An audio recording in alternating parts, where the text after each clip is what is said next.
Good afternoon, members. Just to confirm, that is us now in public session for today's sitting of the Education Committee. So the housekeeping as usual, advise members that the committee meeting will be recorded and broadcast throughout Parliament buildings and online, and advise anyone in the public gallery that they're welcome to use mobile devices as long as they're in airplane mode and that all devices are muted. You can connect to the Assembly Wi-Fi and the password details for that are available on the gallery rules. And as usual, it's not permitted to take photographs or record any of the meeting. So that's the housekeeping out of the way, and we'll make our way through the agenda. So item 1 is apologies. So I have apologies from the Deputy Chair, Pat, and we also have Cara and Kathy joining us remotely. So if for either Cara or Kathy, any issues with audio or access or hearing anything in the meeting at all, or getting in when you need to, do just go through the clerk and her team for that. Not aware of any other apologies, so we can move on to item 2, and that's chairperson's business. So there's not a lot to cover here. I just refer members in terms of education business. In the chamber this week, we had an oral statement from the Minister of Education on the curriculum-led capital investment programme, and that's at page 3 of your tabled papers. I'm happy to note that unless members have anything in particular they want to add. No. And then we also had an informal briefing in the previous week from the Christian Institute, and it's just to note that we are still awaiting the Hansard transcript for that, but once that arrives, if there are any actions arising from that briefing, we can deal with that at that stage. We also had an informal briefing this week from Common Youth, but again we're awaiting the Hansard transcript of that. So unless there's anything to add there, I'll move on to declarations of interest. Do members have any interest that they wish to declare for today's evidence sessions? Nope. If anything arises in the meeting, please indicate as required. That takes us to item 4, which is matters arising. I really just it's a fairly brief one from me, and it relates to forward work planning. It was some issues that Peter had highlighted last week around Dr. Alwyn Mark, I believe, issues around availability for attendance. So unfortunately we hadn't been able to. We did offer another date for a public session which wasn't convenient. So I think unfortunately, just down to the constraints of time, we are looking at an informal briefing. But I would really just want to emphasise that those informal briefings, particularly on the RSE inquiry, there will be a Hansard transcript for all of that. So we will have a full verbatim record of those sessions, and they are recorded. So in terms of their evidence value for the inquiry, I hope members do still have confidence in those. So that is everything that matters arising. We will move on to the draft minutes there. So that's the draft minutes of the committee meeting of the 27th of November 2024. That's at page 8 of your papers. I would propose that those are a complete and accurate record of proceedings. Is that agreed? Agreed. Yeah, I could just get a copy for signing. That's great. Thank you.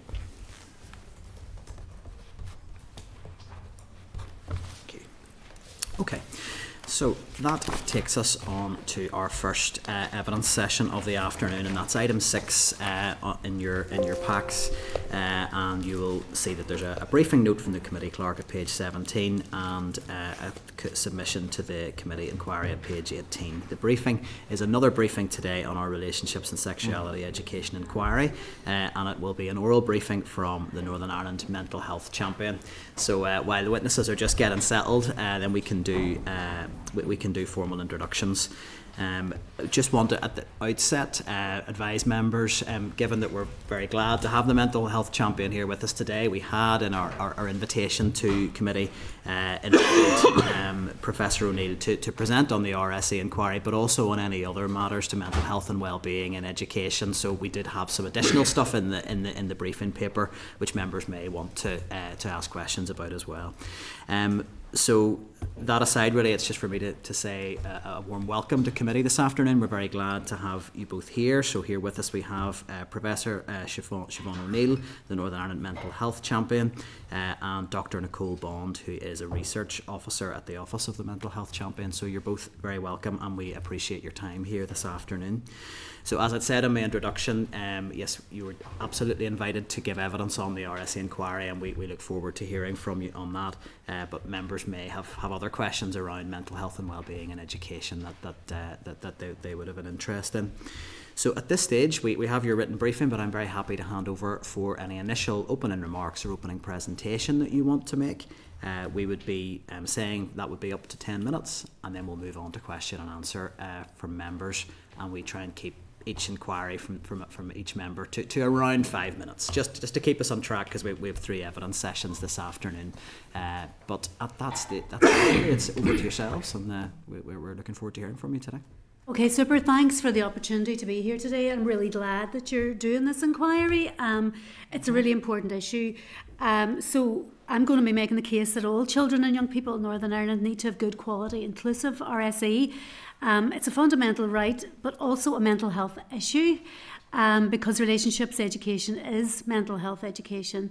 RSE also has an important function in terms of preventing and detecting child abuse and exploitation, and also violence against women and girls, both of which are causes of mental illness. So that's the lens through which I'll be looking at RSE today. And I'm also using trauma-informed practice a bit in this too. So healthy relationships are the foundation of good mental health. They promote emotional regulation and buffer us from the effects of stress. And just as an aside, even before becoming a mental health champion, one of the things that I'd always been passionate about is this idea of teaching children and young people about attachment and attachment theory. So prior to becoming a parent, I think everybody needs to know about the importance of attachments, the importance of the early years, the importance of the attachments between caregivers and children, and how vital that is then for our sense of self as the template for all our other relationships, and the impact of that on our mental health. You know, and there's so much evidence now around the importance of attachments and relationships there. So the relationships education should include attachment theory at GCSE level before anybody becomes a parent. They need to know. And some of it's done really well in schools, but it needs to be universal. Anyway, back to the script. Healthy relationships should be fun. They should meet the needs of both partners. However, strong relationships do require skills that don't often come naturally, particularly for young people who don't have positive experiences of relationships in their own family and don't have adults who model healthy relationships. So young people need to be shown and taught how to argue, how to disagree within a relationship, and how to treat each other with respect. And we can see that even in terms of peace building in society, those skills are absolutely fundamental. They're also leadership skills. And you can see the people who make really great leaders who rise to the top in organisations are the people who can regulate their emotions and have really challenging conversations and navigate difficulties and come to agreement in that way. And we need that in Northern Ireland, given our divided history and the difficulties that we have even at the minute. So there'd be many calls for mental health in the educational curriculum. And education about relationships is a really, really vital, important part of that. In primary school, it's about how to make friends, how to be a good friend, and how to communicate our needs in a respectful way. In adolescence, then, RSE does need to cover romantic and sexual relationships, as well as peer relationships. And there's evidence by the age of 16, 58% of males and 55% of females are dating, they've dated, so they're already engaged in romantic relationships. And we did a survey that showed that relationships, arguments with friends, problems in the relationships were a source of stress and worry that impacted their mental health for nearly 40% of 16-year-olds. So what we're describing as mental health education, and what young people will be saying they want to learn about mental health, it is about managing those social relationships. In the academic literature, mental health education is referred to as social and emotional learning. And the RSE refers to the social side of that. In 2022, The Economist David McDade conducted an analysis of cost-effective measures to reduce the burden of mental illness, which in Northern Ireland is 3.4 billion annually. And social and emotional learning made it to the only one of the 10 recommended best buys of effective interventions that really are cost effective. It's a universal intervention, and for every £1 you put into it, you get a saving of £5 back in terms of a reduced risk of depression. Now, that is social and emotional learning, so there'll be emotional regulation skills there too, but the social side of that is as important as the emotional regulation, as the managing your own emotions. Managing relationships is really, really fundamental to that. The programmes that have been shown to be cost effective and effective have been included in guidelines by the WHO on mental health promotion and preventative interventions for adolescents. So that's mental health as education, RSE is mental health education. Violence and abuse in childhood, particularly child sexual abuse, is an ACE, an adverse childhood experience that carries a high risk of mental illness. And we all need to be aware of that relationship between childhood adversities and mental illness. It's the biggest predictor of mental illness. Even over and above the troubles and the conflict and everything else, adverse childhood experiences in every country relate to mental illness in adulthood. And high quality inclusive RSE is a really important element of the prevention of abuse and of violence against women and girls. And it's about detecting it as well. You're giving young people the vocabulary and the information that they need to work out when something is inappropriate and when that needs to be passed on. Because, if this is not talked about, young people don't know what normal is, don't know what normal looks like in some families. Consent is an important element of this. Young people who have not had role models for healthy relationships can have difficulty navigating consent and recognising and responding to abuse and intimate partner violence in their own relationship. The issue of consent needs to be addressed at the very earliest stage in the early years setting. Body boundaries, inappropriate touches, communicating whether you want a hug, whether you want a high five or a handshake or whatever it is. All of that should start in early years and throughout primary and secondary school. I wanted to just talk for a wee second about rejection sensitivity, because this is something that's coming up in the literature around young people's mental health. It's actually, there's a particular kind of way of measuring this now. It's common in young people with ADHD, and it's a real, rejection sensitive dysphoria. It's an issue, it's a condition. And good RSE should be about how you cope with rejection. It should be buffering young people against that as well. So it's what do you do when some people, when you're rejected, either in a friendship or in a romantic relationship. So this is about how to argue and disagree in a constructive way. Again, it's important for children who haven't been exposed to respectful rupture and repair. We call it rupture and repair in families. So there will always be falling out, but it's how we repair and how we reconnect. And young people mightn't have had that. So again, RSE, relationships education, is about that. So over the past few years, I've learned that strategies are really, really important, but it's implementation of those strategies that are fundamental. And we need to scrutinise that to ensure that the strategies are implemented. So looking at our strategy for tackling violence against women and girls, it's strong. It sets out a really important goal of changing attitudes, behaviours and social norms to tackle the root causes, and it includes a forum to coordinate work on equipping and supporting families, children and young people to enjoy healthy, respectful relationships using the curriculum, and that includes RSE. So I'm asking the committee to look at whether that forum has been established. I don't think there's evidence of it just yet, but that's really, really important. So we need to know what's happening with that forum, because this is the area where you have a low-cost universal intervention that fits with a strategy that does need to be implemented, and it's recognised as part of that effort that we're all making to eliminate or reduce violence against women and girls. So let's look at current provision. It is excellent in places, and there are examples of that, but it's inadequate in others. And we have little data on the effectiveness of the provision generally, other than surveys of pupils, which can paint a really worrying picture. The Secondary Students' Union of Northern Ireland survey found that 77% had not heard of RSE. And they might be getting it, but it hadn't been labelled as such. And only 22.8% had been adequately taught about consent, and that is worrying. In research conducted by Belfast Youth Forum, young people described the RSE at school to be basic, unhelpful, useless and biased. Several studies show that pupils would like to know more about LGBT plus identities and that those subjects were delivered poorly or not at all. And this really matches what I'm hearing from young people themselves. Young people from the LGBT plus community report that RSE is not inclusive of their relationships and does not address generally the challenges that young people feel regardless of their sexual orientation. So one survey reported that young people are going online to find information about relationships and expectations about their role in relationships and what they do.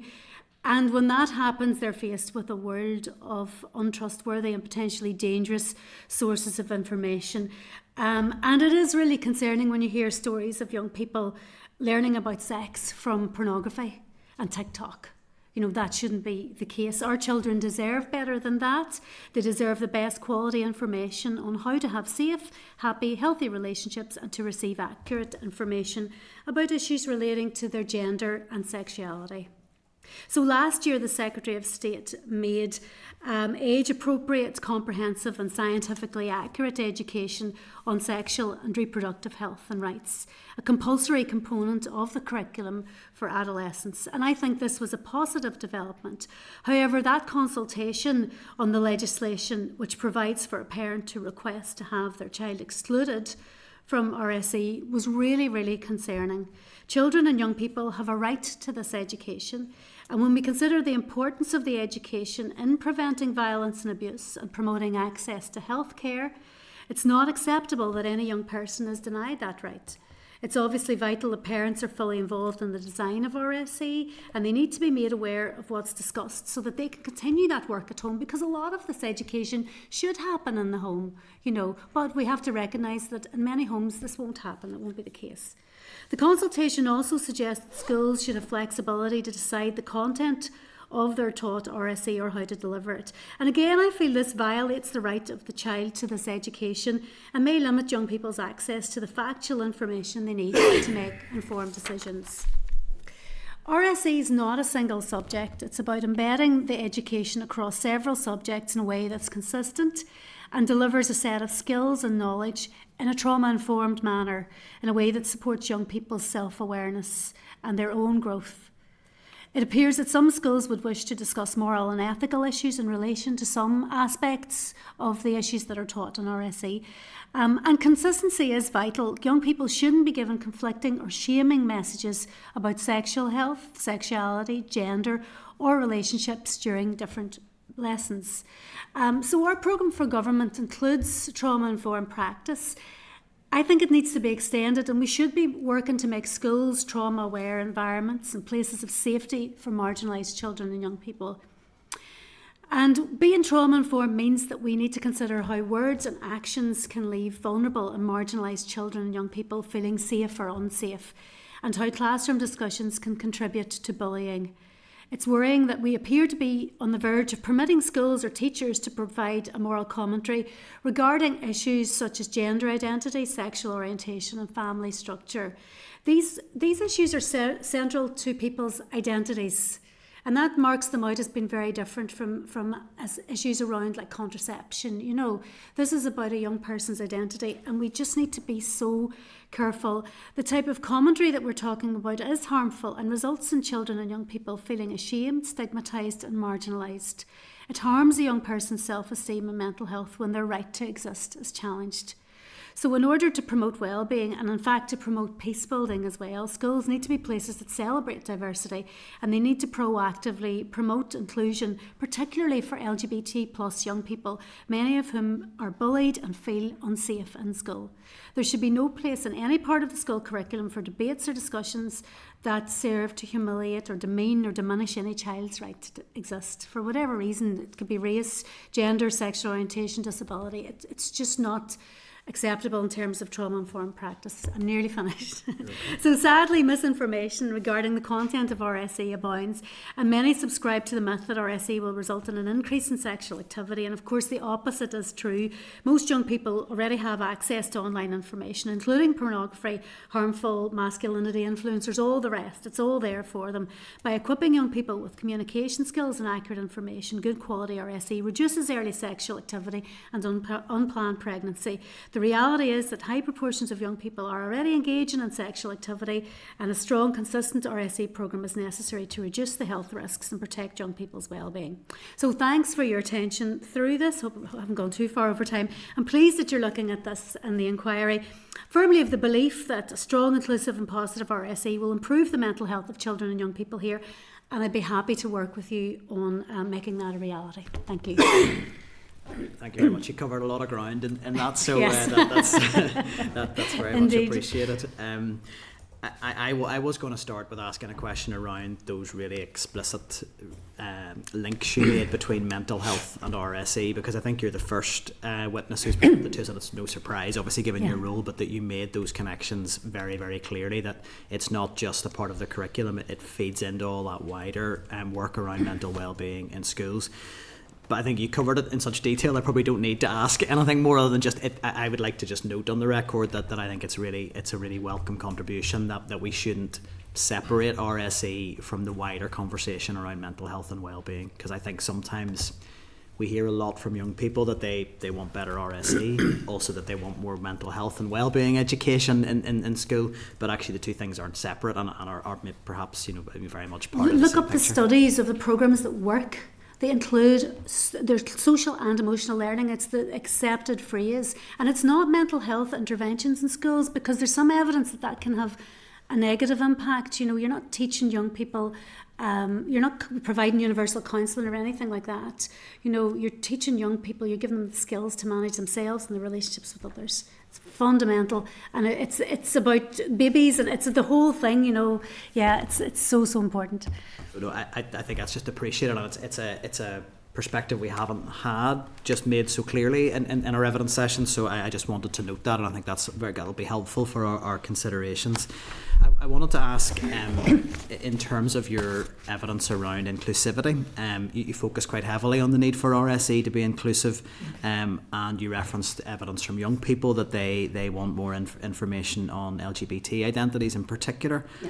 We've heard evidence from some other groups, from religious and Christian groups, coming from that perspective in the inquiry, and one group in particular put forward a very clear view that inclusion is in fact more of a challenge for evangelical Christians in school than young people who identify as LGBT. I would be keen to hear how you would respond to that analysis, and perhaps if you could set out what you think a good inclusive RSE would look like that respects all identities in school. So this is the idea that young people who have particular religious beliefs would feel marginalised and excluded. I think that's unacceptable. We need to be tolerant. We need to be accepting of people's religious views and beliefs. And it's really important. I think, I don't know what the data suggests there. I haven't seen any kind of data in the way that I would have of the surveys that show very clearly that LGBT people feel marginalised in schools and unsafe in schools. But, so I think we need to look at how we collect that evidence and what that looks like, because that's something that certainly needs to be addressed, and it will be a mental health issue. Any bullying in school, bullying is a massive mental health issue for young people, whether it's about their appearance or it could be about anything, and whether, if it's related to their religious identity, then that's equally wrong, obviously. And that needs to be looked at, and I'm really keen to work with those groups to understand what that's about. And then on the other side of it, so if a young person is gay and the RSE that they're receiving is about a heterosexual relationship, or makes an assumption that there will be a male and female parents of a child, again, that excludes, and it's not relevant to their situation. And they feel then that it's where do they sit within all of this? If a child is from a single parent family and they're presented with a kind of a stereotypical setup as that this is in fact preferential in some way, how does that child feel? So where it's relating to an aspect of a person's identity, and it extends also even to debates around ethics and morals of IVF, different ways of forming a family. When we have these debates that could potentially resonate with children's own experiences and their families, things that are deeply personal, we need to be very, very, very, very careful. And when you use a trauma-informed lens, you're always thinking about, well, who's the child in the room that might be hurt or affected by that? What traumas are the children in your classroom carrying? And how might they be affected by what we're discussing here? And that's what trauma-informed practice is about. So if you have a child that's lost a parent, you need to just manage that really sensitively. So it's about having that sensitivity. And obviously then, inclusive RSE is about making sure that, there will be children who are homosexual and in any school. There'll be transgender children in that school. What does this say into them? How do we help make them feel safe and accepted and included? And that's the challenge of trauma-informed practice, and we need to reflect on that. And it's not just about gender identity, sexual orientation, it covers everything. But in RSE, those are the things that do come up there. And could I ask just as a follow-up from that then, you're using phrases like trauma-informed practice and the need to, to ensure that all identities are respected and it's inclusive. I imagine some teachers watching this may feel, I don't know if I'm equipped to deliver trauma-informed practice. Would you say there's more work that needs to be done to ensure that our teaching professionals feel confident and are fully equipped to go in and deliver the sort of RSE that you're setting out effectively and in a way that's going to be effective for the young people, and where the teacher feels that they're properly equipped to do that? Trauma-informed practice is really, it's about a commitment to reflecting on it. It's not a tick box thing that we can get this right and this is how we do it and this is the, if we follow these rules. It's always thinking about who are the marginalised children in the room and how do they feel. Teachers are very, very, very good at that. You can see the Operation Compass thing where the police were coming in and telling schools and informing the teachers know exactly what needs to be done there, and they are cognizant of the needs of the children and they will manage things. So it's about that commitment to doing it. It's not about, now there's training that can be rolled out and we can do, and it's about ACEs training as much as anything else, because it starts with childhood adversities and thinking about, the stress response pathways and how they're impacted by child abuse and neglect and when the attachment's not right in the family even, So it starts with that, but it's just kind of that lens, thinking about, well, what are the experiences of these children? How is it impacting their behaviour? And how is what I'm saying going to land with a child who's from a particular situation? It could be a refugee child, it could be a child from an ethnic minority. There's so many different examples, or a disabled child. And teachers are actually really good at it. Now, when it comes to the delivery of RSE, I think there is a skill set that's needed. When I'm a parent, I find this stuff really difficult. I've got a 7-year-old who's asking all the questions right now, and I want to do this right, and I want to be factual and scientific and all the rest. And but it's really difficult. So there will be teachers in any school who will want to do this, and others who will be less confident. And I think we're on a journey with that, and we need to look at, where the teachers, in the same way as mental health. A lot of teachers don't feel that that's their strength. They don't want to get involved in that, but there are teachers who do, who can specialise it. And this is mental health, so let's treat it the same way.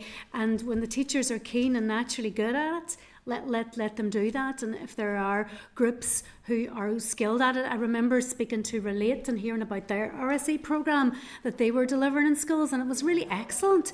And I was thinking, you could use a group like that, and they can help with that. So there's a lot of help out there. It's not about getting it right, it's just about being aware. Once we're aware that children do carry trauma and they have their unique perspectives, and what that might be like, that's all it is. It's not rocket science. We don't expect it to be perfect. We get it wrong with pronouns and stuff all the time. It's just about being aware and being sensitive to the needs of the kids and how it's affecting them. Thank you. Well, look, I really appreciate the evidence on RSE that you've brought. There are some other areas I think members may want to ask you about as well, so I'm happy to open the conversation up for wherever the questions would go from here. So the first indication I had was from Michelle. Thanks, Chair, and thank you both for the evidence today, and in particular, thank you for your passion that you show in this subject. You really articulate it so well in the media, and it's a topic that deserves the kind of profile that it's getting now, so it's much appreciated, the work that you do. I wanted to ask you, first of all, it's more of an RSE question, I suppose. You referenced poor mental health in adolescents, and you talked about the impact really on young girls in particular. You've referenced some of the kind of evidence around that in terms of misogyny and sexism, school pressure, peer relationships, societal perfectionism. All sound very familiar. What role do you think RSE can play in tackling that? Obviously, some of those are more broader societal issues, but what role do you think RSE can play in having an impact on that for young girls? I think, well, it's not, it's for girls and boys equally, you know, and for everyone. So it's about looking at what consent is and what it looks like. And I think that's really important. And, you know, we're seeing a debate across society now about behaviour and activities that were considered banter by one generation that are actually really offensive to another, you know, and it's about having open discussions about that and what sexism looks like and what it's like to be a girl and feel unsafe, and, you know, how we can help each other feel safe and how we can be respectful in our relationships, and, you know, how we cope with rejection. It's all of that, how we navigate it, and how we might. It's also about how we say no. You know, how we say, actually, I don't want to get involved in a sexual relationship. It's as much about that as you know, what we should be, how we communicate our needs as well. So it's about giving young people the language to have those conversations, and opening up spaces to explore this in a safe way with a teacher who's sensitive and equipped to deal with difficult things when they come up. That's really what it is for me, and it's to look at, well, what should it be like? How should you feel most of the time when you're in a marriage, when you're married to somebody? What should you know? How often should you be arguing? What do you argue about? What's normal like? And to have those sorts of conversations, then look at some of the data maybe as well. So that's what I see, the relationships aspect of it. But it's also about looking at the chemical stuff that happens when a baby's born, oxytocin, the importance of skin-to-skin contact, attachment theory, all that mindedness that those relationships in the early years, what that does. So it crosses the whole gamut of how we feel safe and the importance of social connection for our mental health and well-being as well. Having fun with our friends, yeah. Okay. So then you mentioned already, I think the chair sort of touched on it in terms of LGBT concerns, and you referenced bullying as well. Yeah. We do have legislation around bullying, and there is data that's captured, but it's not published. Would you see that as something that would be a positive step in terms of identifying, we've talked about it already, in terms of being able to identify what the bullying incidences are within schools, where the particular trends are, so that we can shape policy interventions sort of more accurately, more effectively? So it depends what published looks like. Okay. If you know what I mean. I mean, the schools need to be using this data to inform their policies and procedures within that school. That's fundamentally, I suppose, what the data should be doing, is because schools are coming from very different places on this, like literally and metaphorically. You know, some schools there will be a lot of bullying for one issue and not for something else. You know, when there'll be schools with high proportions of refugees and migrants, and, you know, they'll have different issues perhaps than other schools. So it's really about the school's own reflection. What are the issues within the school that we need to deal with? So insofar as it just needs to be used to inform school policies and acted on appropriately. Now, publishing, I don't know, maybe Nicole would have a view on that, yeah?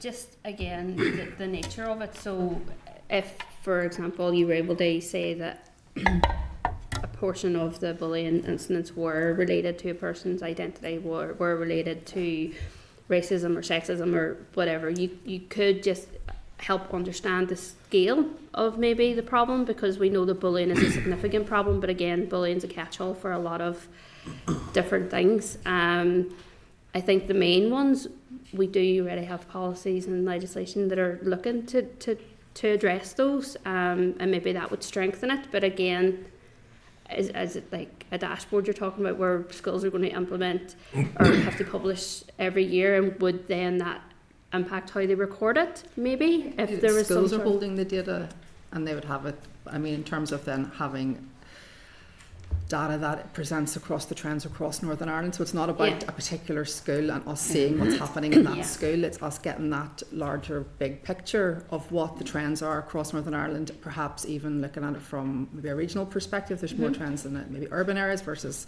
rural, just that kind of bigger picture in terms of what's happening within schools, to get an idea of where perhaps the limited resources we are could be better Yeah. targeted to kind of address those problems. Well, yeah, especially if you then consider what kind of training would be available to teachers if it was specific topic areas, but it would just be around protecting individual schools, because what we wouldn't want is to encourage under-reporting in those official statistics either, if schools are maybe fearful that they don't want labelled as, oh, this is the problem within your school. But if you can anonymise it, great. But it should be from the young people's perspectives, you know, so let's ask the young people about their experiences in schools rather than expecting schools necessarily to collect data. I think schools should, you know, the new inspection from Eddie covers a lot of this stuff, because, and trauma-informed practice as well in a way, because it's about the capacity of that school to reflect on what's happening in the school and act on whatever the issues are for that individual school. And that's why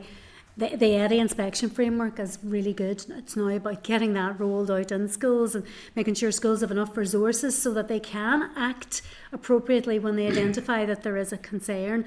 But we don't want bullying league tables or anything like that. You know, that would be and then you start to manipulate data, and the data becomes the objective rather than making sure every child has a good experience in school, or as good as possible. No, I know, it's sure that concern. I don't think anybody would want bullying league tables, but I don't think that perhaps it's worth exploring though whether there's a way to capture that information and use it effectively. That doesn't mean that happens. Yeah, You know. yeah, no, well, that's a good idea in that case. Yeah. Okay, but thank you. Peter, you were next. Thanks, Chair. Thank you, Professor O'Neill, for your evidence today. I could talk all day about ACEs and TIP. The Education Minister I work for was the first one to ever introduce training on those two areas in Northern Ireland. However, that's not what I'm going to ask you today. I'm going to quote just a bit of your written evidence to us. Again, and you mentioned this in your oral evidence, again, this is a cause for concern, as it might be interpreted as permitting schools to provide moral commentary regarding issues such as gender identity, sexual orientation, and family structure. Can I ask you, if you oppose moral commentary on gender identity, can I ask what you feel are the accepted facts around gender identity? The scientific facts. Yeah. The accepted facts. What your view is of the accepted facts? Yeah, I mean, absolutely. So, I mean, the idea of gender identity is not a new thing. And so we're talking about biological sex, and we're also talking about developmental sex differences, as well as gender identity, people that identify as transgender. So we know, for example, that there will be young people in schools that are transgender. So those are kind of the accepted facts. That's the kind of the reality. Now, there's an issue around, I suppose, faith formation teaching that I understand that conflicts with that, and that's difficult. But the perspective I'm putting forward is that when you have a young person who's transgender in your class, when you provide a moral or someone who's gay, for example, and you provide kind of that this is immoral or unethical or whatever, you're challenging that person's that their whole right to exist, and that is harmful. Like it just impacts on their mental health. No, and look, I accept that, and it wasn't the faith perspective I was necessarily going down in terms of the teaching. I just quote Kathleen Stock, who you may be aware of. She's a lesbian writer and academic, and she said, I don't think womanhood is a category that gets changed even by surgery, let alone inner feelings. I suppose what I'm driving towards here, Professor O'Neill, is that this is a contested area about what a man or a woman is, and therefore teaching on that is contested as well. If we're in school, we're looking at an RSC curriculum here about how you teach what a woman is or what a man is, and lots of women's rights groups are incredibly concerned about this, about accepting TQI plus ideology around some of these subjects. Would you accept that? I recognise it, though there is a counter argument, and some people don't accept that transgender people are transgender, but the reality is that in our classrooms there are young people who identify as transgender, and they exist, and their needs, and from a trauma-informed perspective, we need to think about how this sort of moral commentary would impact on their mental health.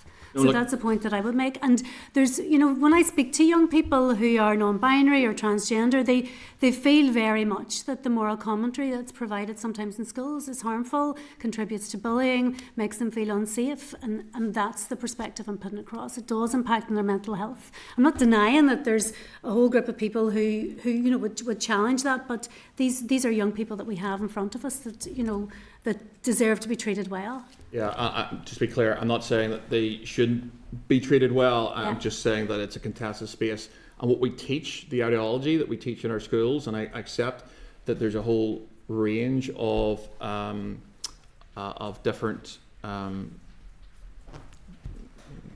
whole range of categories of people, perhaps in our schools, that it's an important area. But I want to ask you one more question, if that's okay. And again, it's just from your oral evidence. I'll read it out. You're quoting something, so it's a sort of a couple of sentences. You said there, it's therefore extremely worrying that in the consultation document, which I have, I assume that's the consultation document to the recent change in the law on the proposals for RSE in school, states that, and here you quote from the document itself, schools have flexibility to decide on the content of their taught RSE programme and how to deliver it. It's a matter for teachers to decide how curriculum should be delivered, which resources to use, and which specific topics should be covered. And then back to you. Put simply, these policy proposals that you're referring to there do not align with a rights-based approach, and they need to be rejected. See what you said. It was just to ask you to reflect on that in the context of that obviously the department had through legislation to consult on these, that it was, I think, and certainly in my understanding, the largest consultation that in terms of responses that departments had ever had, and that the results from that very clearly indicated that parents trust schools, boards of governors, and teachers to decide essentially what to teach. Is it your contention that in light of the consultation response, that all those views, I mean, you've called them wrong and they should be rejected. Is it your view that they should be rejected or discarded in some way? Because a lot of people responded to that and gave their views. How do you stand on that? Because you're quite clear in your written evidence that you don't like it. But how do you... If we could get to the question, because time's ticking. Certainly, I mean, I suppose my question is, you've used the word, rejected. You don't like the response. How do you sort of align that with the fact that a lot of people took a lot of time to reply to it? Their views obviously don't align with yours, but you're not happy with what they've said and the department's response to it? So it's not a representative survey. So what you've got is a consultation. Particular groups have responded to it. So what I'm saying is that, in order to say, if you're going to talk about what the general population want, you would really need some sort of population survey. Maybe Northern Ireland Life and Times or something have that data. But responses to a consultation tend to be skewed towards the extreme. So you'll get people who really have a particular view one way or the other. And you don't get that nuance, that middle ground who are saying, well, you know what, this is probably a good idea, or I need more information, or, so that's in terms of, and I've read that, and there are a lot of people who would feel that schools should have flexibility, that children can be removed and all the rest. But what I'm saying is that this is the right of every child to have a good quality, inclusive RSE, and that right of that child to that education should, that must come first, obviously. And parents may feel that their child shouldn't have a right to that, but the child nonetheless has the right to that education. So I think it's important really that we work with all the stakeholders, including the groups who are against this, to really understand, well, why and what it is, what's the fear, because we know there's been a lot of misinformation put out there about RSE and what young people are being taught in schools. So we need to clarify that, and we need to work with the groups to help them understand what it is. But at the end of the day, young people need the education. They need to know the reality of their relationships, of sexuality, of gender identity, and that needs to be done in schools, and it's important for their mental health. So I'm happy to talk to any of those groups, and would really welcome an opportunity actually to dig a bit deeper to understand what the worries are, because I think a lot of it is unfounded, to be honest. But let's, I hope I can have that conversation and help this along in some way. No, look, thank you very much. It was just because we do hear from a lot of witnesses that, and I agree with you, children are absolutely entitled to Comment, Peter, where time is against us here. Sorry, Chair. To that education you describe, which is inclusive and all embracing, and we've talked about safeguarding and some really crucial issues in this. I just think that it is important. I'm a parent, and it's really important. I am the primary person responsible for the lives of my children and protecting them and making them grow up as best I can. I believe it's really important that it's not just, it's not just about the children, because children of a young age need help. They need steered. They need told not to put their hand in the fire, in case they don't know themselves. Yeah. And it's about having that voice, which I think sometimes is lacking here. That voice is parents' voice is heard, in how we look at the whole area of RSE. And the data would show the harm from, we're not harming children by doing this. I know. I'll probably just say at this stage, and look, I have no desire to shut the discussions down, but if we do long preambles and closing statements, we're going to struggle to get through everybody's, because everybody has indicated looking to come in. So if I could ask, we can get the questions quickly, and then we could maybe have more of the follow-up. So Dana, you're next. Sir, thank you, and I'll try and be very quick on my questions. I've blended a number of different wee areas here, so I'll go off a wee quick, easy one on the back of that. A lot of our young people, particularly our trans community as well, would say it to me in the youth clubs, just how much pressure they're feeling at the minute and how much things have changed in a very short period of time as well, being targeted online. So I suppose the question I'm asking, they'll tell us that the RSE isn't good enough in school, and that's been very clear in any presentations we've had from our young people. What is your view on Australia banning online access for under 16s? Online, well, it's social media. Social media, sorry, yes. Yeah. So social media, I think it's a great idea. Yeah. I wish there was a way of doing it that would mean that all under 16s didn't get onto social media, but I just don't see how it's going to work. I'm trying it with my 7-year-old, banning websites, stopping her from going onto YouTube when she's supposed to be doing her homework, and all this stuff. It's really kind of good that the signals are being put out. We're recognising this stuff is problematic. What we need to be doing actually is giving young people the skills to navigate this and the critical thinking skills to work out when they're getting... So we're not telling them what to think, but we're telling them how to think and how to be critical consumers of whatever they're seeing on social media, so that they know when they see a picture that it's airbrushed. In my days it was the magazines, but now it's AI, it's a whole different level of stuff. So we need to be giving them... And RSE would include those skills online, absolutely. That's how we communicate with people, is online, and our relationships are often online relationships. So I just don't know if it will work, and I look to the experts who study this and they say, well, it probably won't work, and the answer is that, yes, but that's only part of the thing, And the reason why I was asking is because the importance of education within school and making sure RSE is right across the curriculum and our young people are getting it, because that's where they're turning to get it, and yet we have a country actually banning social media, and that's But I think that the companies and all of the tech companies need to be looking at how they make it easy for parents to and I was trying to do this last night, just block certain sites or set up parental controls or stop, and it's it's why would a company do it? They're selling advertising to children. That's what it is at the end of the day. So there's no incentive for companies to do it. So the state needs to legislate for that where they can.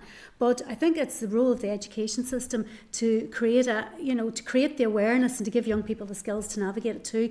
And I have just worked out I need to be by her side if she's on the tablet now or on a computer, and that's the way it has to be.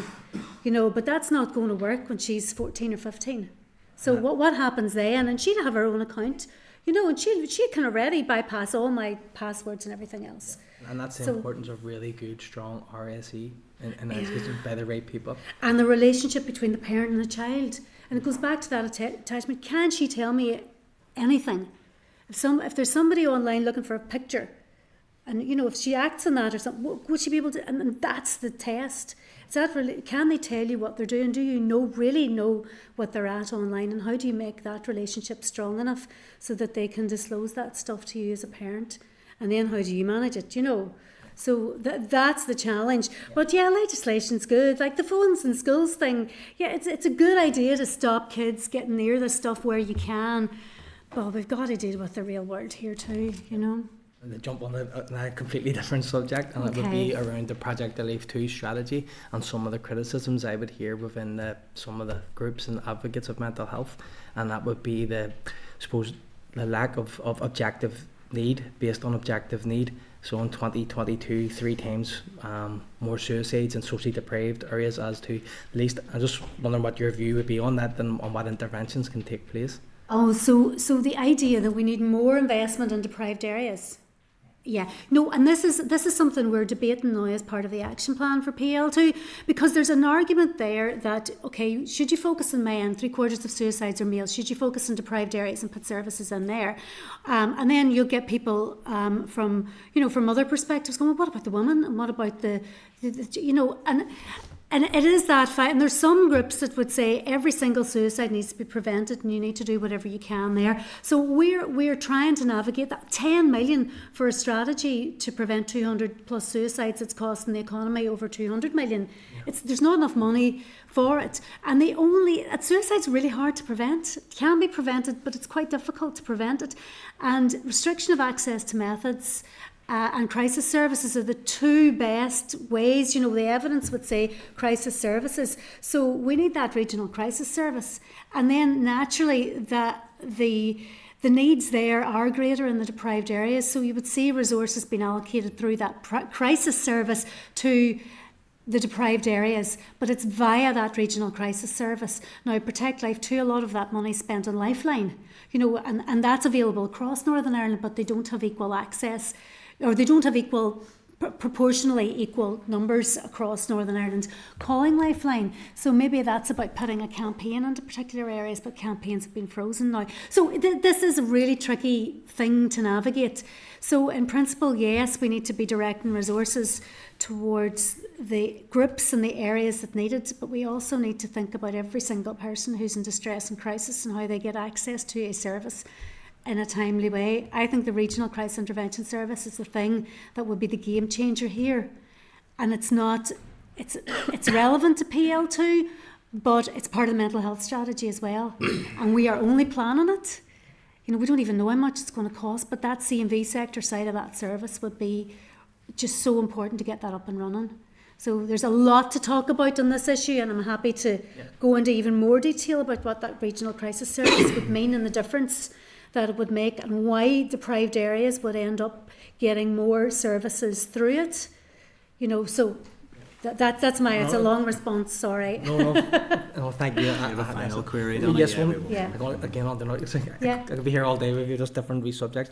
Suppose then just going again, just it's around we're saying trauma and harmfulness, and I'm thinking about academic selection here as well within the education system, and you know.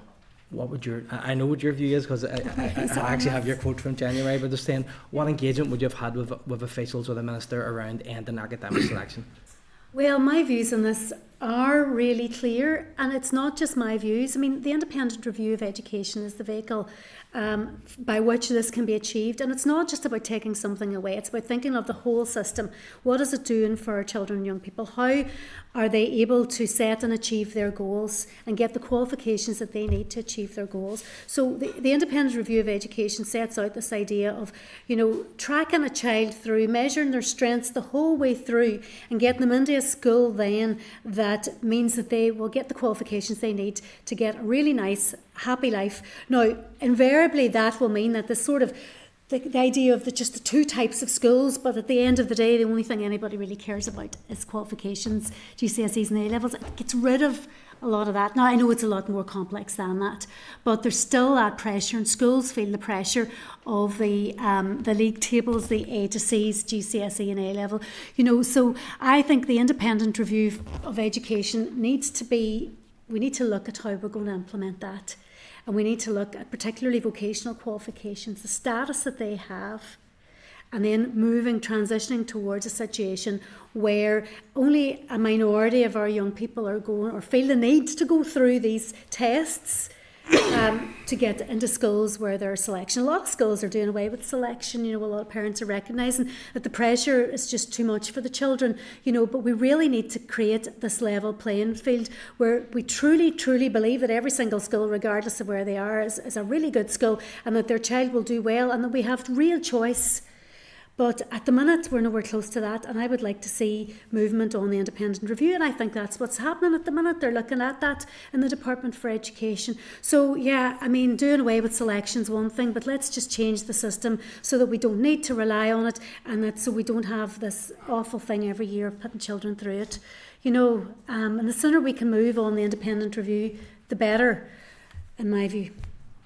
The draw line there, and regrettably, Professor O'Neill, the Minister, has been Get clear rid of he it is, with this he one is as not he is not going to take any action on academic selection. Yeah, but the independent in this. review is something they're looking at, and I think it goes part and parcel with that. You know, I absolutely would agree I with live you in that hope. the Minister's response to the independent review is that he is not acting on that recommendation. So that's Yeah. disappointing from my view, but appreciate there are different views in the room. yeah.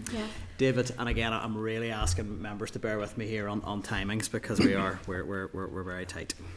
Thanks, Chair. And I also disagree on academic selection, but the idea of trying to raise the status for vocational subjects, I think, is something that I would be for as well. But well, enough to get on with here, maybe for another time. I just want to come back to. I guess first of all, you talked about the idea of celebrating diversity, and and you particularly focused on LGBT and you know, understanding that those from that that kind of background or identity have traditionally felt isolated, have been isolated and maligned at times, and understanding that experience. I think there's other examples, and I think you touched on it, but maybe not as that those from faith minorities as well. Increasingly, all faiths are minorities. You know, in a school environment, it can be quite, particularly amongst men, as we talk about our boys, you know, quite macho and so on. You know, faith can be seen as soft or not having the same ideas around what it is to be a man and so on. And, you know, people can feel equally isolated in that respect. And so moving on to that, you talked also about children in the room whenever discussions or debate is had around identities, feeling hurt or isolated or sensitive to that discussion. The topic that I've come back to a number of times in these sessions is that how do we have those conversations, and do you think we should be having those conversations or debates at all? I understand what you're trying to say in terms of almost a school trying to, it's I think maybe too strong a word, but indoctrinate, you know, their faith viewpoint on things, but I think some of those discussions that we have around different people's point of views actually engenders respect and actually introduces people to the reality of the world around them, in terms of there being a diversity and spectrum of views, but that we can hold those views but also respect each other's views. How do you think we have those conversations within classrooms, and do you think we should be having them? I think we need to reflect on what conversations we need to have and what are the topics that we pick for these debates. You know, when I was growing up, I was a vegetarian, and I felt very strongly, you know, that this was so, you know, fundamental, but I wouldn't have been personally threatened to have that debate with other people, you know. So there's many different areas within which we would disagree that we can talk about. So I would be questioning why we need to choose an area that's so sensitive and divisive and that can cause so much pain and hurt. So that would be the first part of it. You know, we were talking about gender. I would say in regards to that is, you know, part of the purpose, not at all. You know, there's lots of things we'll agree on, safeguard and so on, around, you know, this RSE, and you talked about how people are wanting more in terms of LGBT, is to have more of this inserted into the curriculum, and that necessarily introduces an issue where you're not going to have an agreement on, you know, some of the issues relating to that. there will be different views in the room, and the world around us. So how do we have a discussion that informs us all and engenders respect, but also engenders respect for different points of view, different faith views, different non-faith views? Even, how do we have that, and do you think it's important we do that? I don't think we need to. No, I don't know if we need to discuss the rights and wrongs of everything. We give people the facts. We give young people, not around it's being individual, because I know what you said, and I would completely agree. Not about whether someone has the right to exist it is a fact that there is someone there who feels and identifies in a certain way, and should be respected. Certainly, nobody should be subject to bullying. I want to make that clear. Yeah. But they will be coming into a world where there's different views on relationships, identity. My colleague pointed about even the views of what is a man, what is a woman. Yeah. Do you not think it's important we do that in a sensitive environment with a teacher there that can build a respect, but also an understanding of the world around them, so that they are not more harshly introduced to that? I don't know. It's almost like this idea of you're hardening them to it by starting to. I don't know. I just don't know if that's helpful. The way that we would approach it is through the lens of social identity complexity. So this is a theoretical framework we're introducing to Our Generation, which is a Peace Plus funded project that's been rolled out at the minute. And the idea of social identity complexity is tackling peace building by kind of emphasising the fact that we all have different identities. We all have multiple identities. So I'm team cats now. I have 2 cats. I was team dogs. So so if there's other cat owners, we have something in common. So that can help us think of all the different groups that we're part of. So this idea of helping young people understand that we're all different. We all have different identities. Just because we have identities that are quite different, Team Dog might be different from Team Cat, but we can still get along. And and it's a fun way of introducing the idea that we're all part of different groups and we have different identities. And having an identity that's faith-based, it means of a particular religion. That's a really strong. That's a really good thing. Being part of these different groups.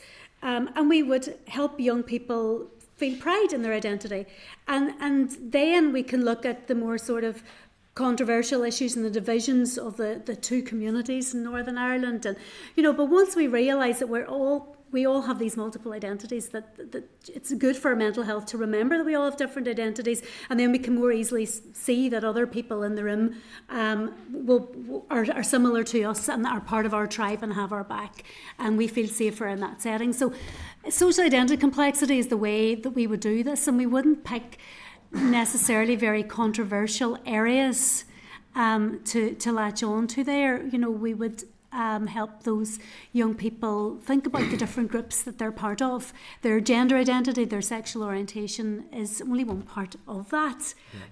So we realise that we have lots in common. We're part of lots of different groups. So that's how we would do it, I think, rather than just launching into really difficult debates about a person's sexuality. That's such a deep and sensitive thing for a child. I agree with most of what you've said up to that point. Quick comment. So I think it's important to say I agree with what you, and that is sort of the point of the question I was asking, is that how do we do that? Because I don't know if we need to. Well, there are some of these areas though that, I mean, to get away from a sort of you take abortion, or you take, there are things that if they're introduced and if they're discussed in the classroom, they are strongly contested areas, not only in that classroom but in the world. That young person is going to confront at one stage or another, as we all have.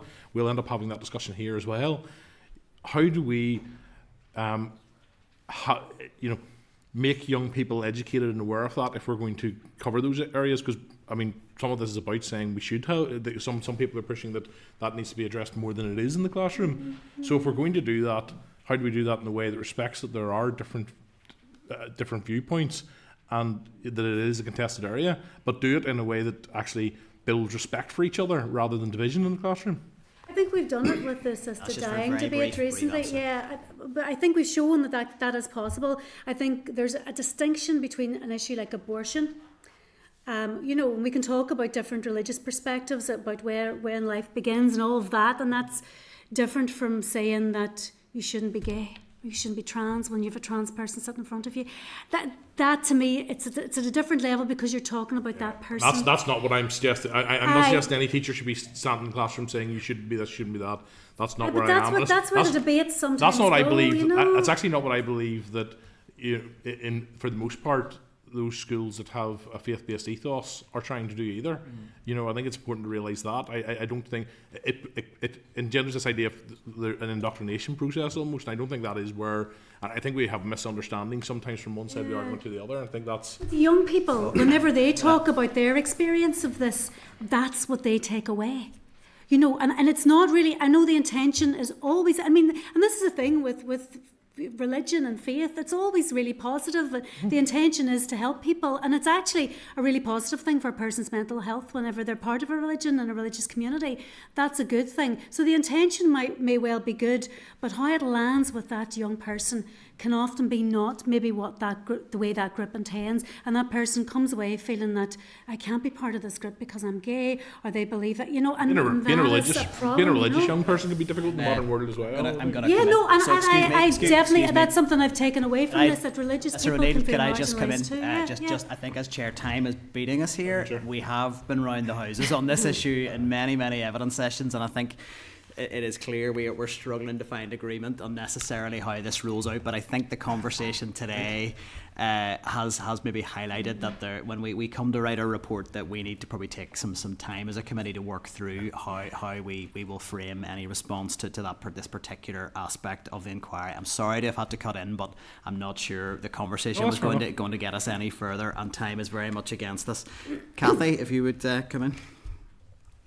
Thanks, Chair, and thanks, Professor O'Neill, for the presentation today. I just want to really briefly go back on what Danny was talking about there on the Protect Life 2 strategy, and it's more a comment than anything because I do have a raft of other things.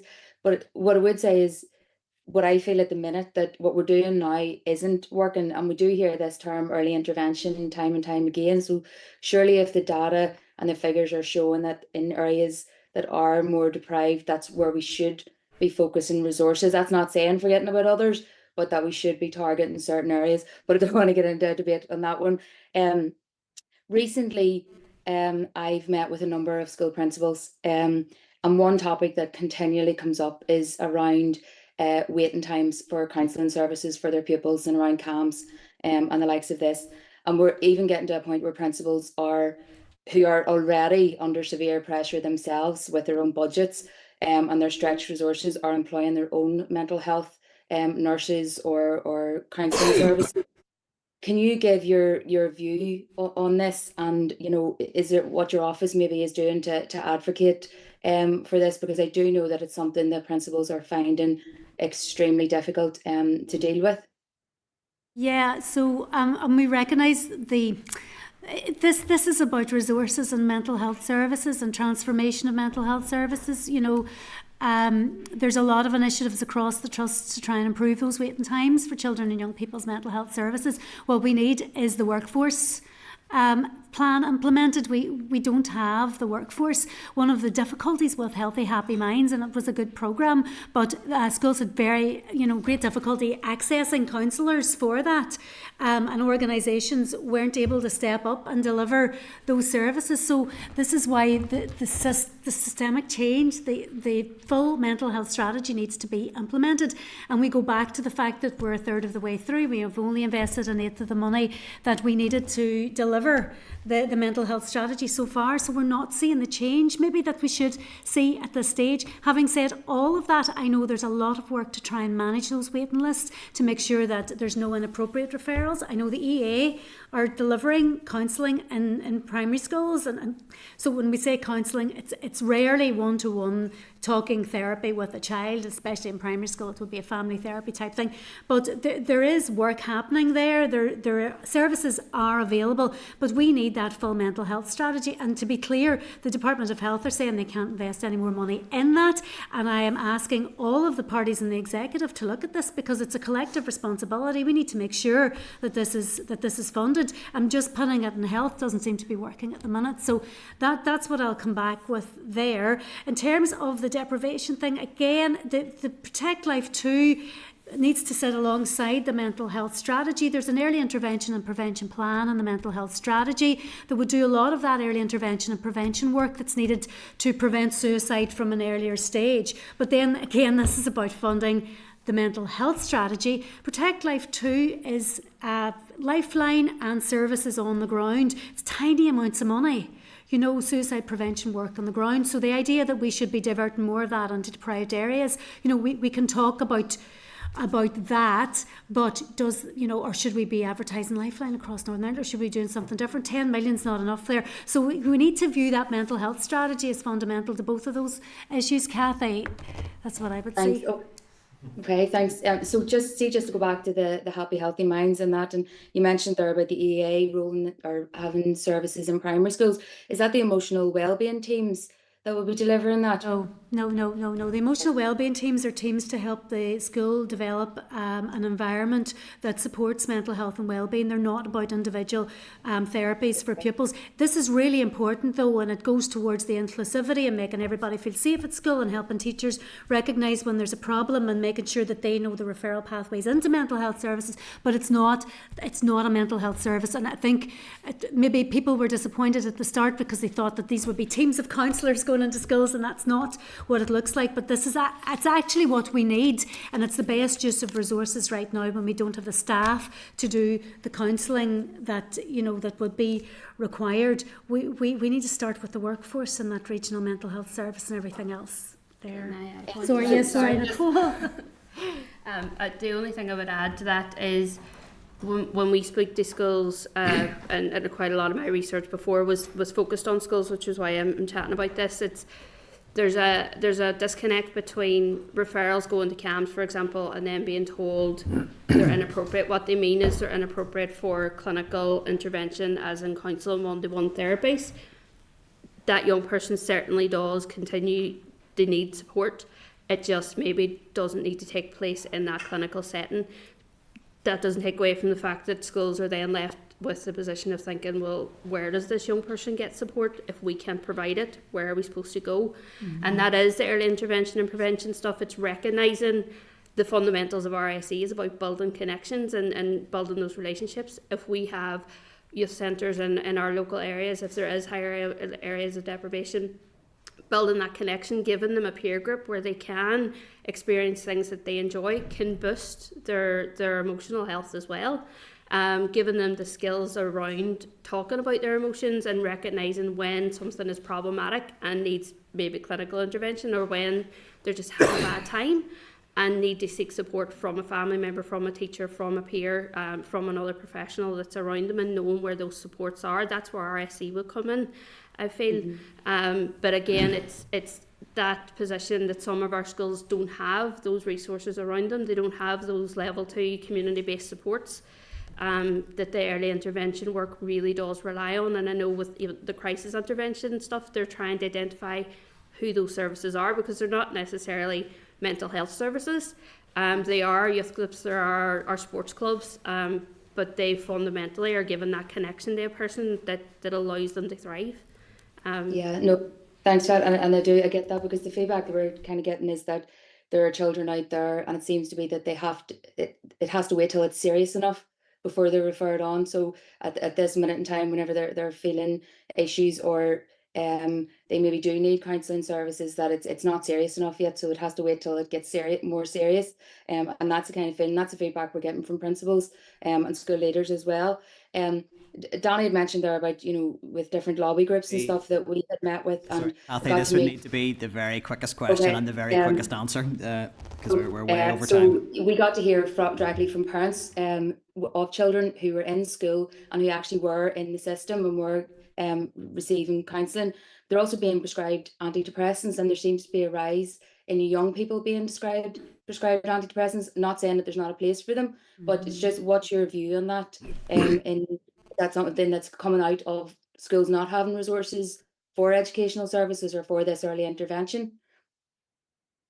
In terms of the prescription of antidepressants, I mean, the nice guidelines are there, and we would hope that they would be followed. The problem is that we don't have maybe the talking therapies that are there, and we don't have the resources for them, and we need the mental health strategy implemented in order to build up those services.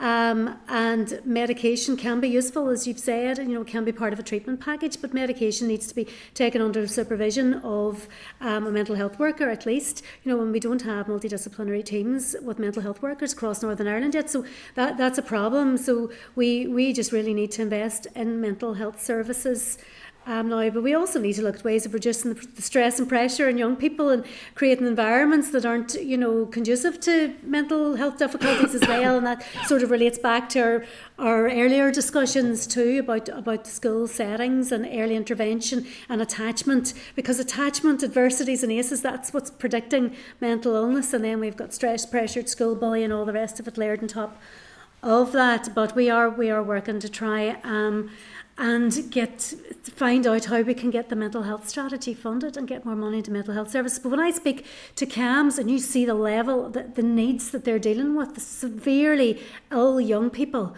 it really is very, very shocking and dramatic. Young people with eating disorders who are dangerously underweight, who need to be tube fed. That's the level that they deal with, and I don't think people appreciate that.